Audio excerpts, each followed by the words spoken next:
Hey everyone, welcome to the Pop Culture Philosophers YouTube channel. I'm Rockin Robbie and today it's time for Robbie Rants. We will be talking about Alan Moore and Grant Morrison and their two distinct approaches towards superheroes.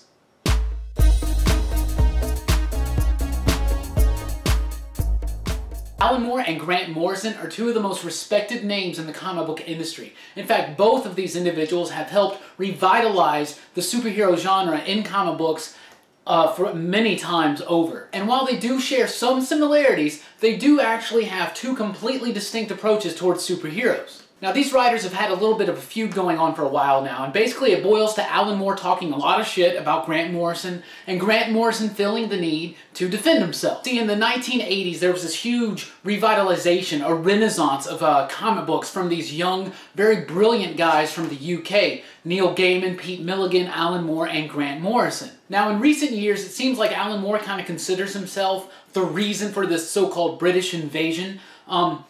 In going in so far as to even basically claim that people, and especially Morrison himself, basically plagiarized his work and his style for all of his careers. Now granted, they do have some similarities as writers. For instance, they're both from the UK, I guess. They both did dark, cool Batman stories in the late 80s. And of course, they're also both chaos magicians, and both have written exquisite magical works in comic book form. Grant Morrison with The Invisibles, which is of course a self-proclaimed hyper-sigil of chaos magic, and Alan Moore's Promethea, a very in-depth study of the Tree of Life and Kabbalah.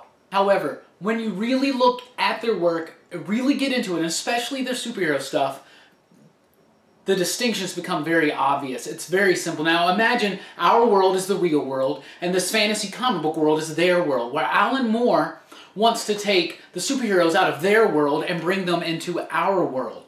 And Grant Morrison wants to take us and take us out of our world and into their world, into the world of fantasy. Alan Moore wants to deconstruct and show these flawed, conflicted individuals and just tear them down and make them seem more human, whereas Morrison wants them to seem godlike, like they were originally.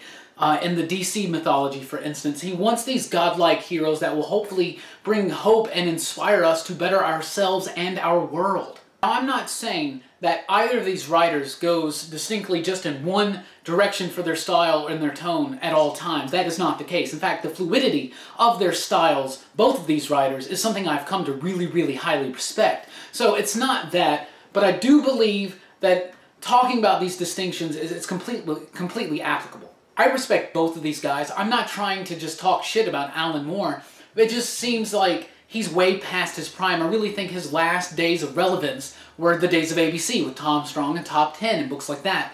I don't really think he's done anything of significance to the industry except for just complain about it and be all rah-rah about it, but Grant Morrison is still at the forefront of the industry. He's still vital to the industry. He is still a major, influential, and impactful figure in comic books and superhero fiction. Let me know in the comments below what you think about Alan Moore, Grant Morrison, their works. What do you like? What's your favorite Alan Moore and Grant Morrison work? How do you think the two compare? How do you think the two are completely different?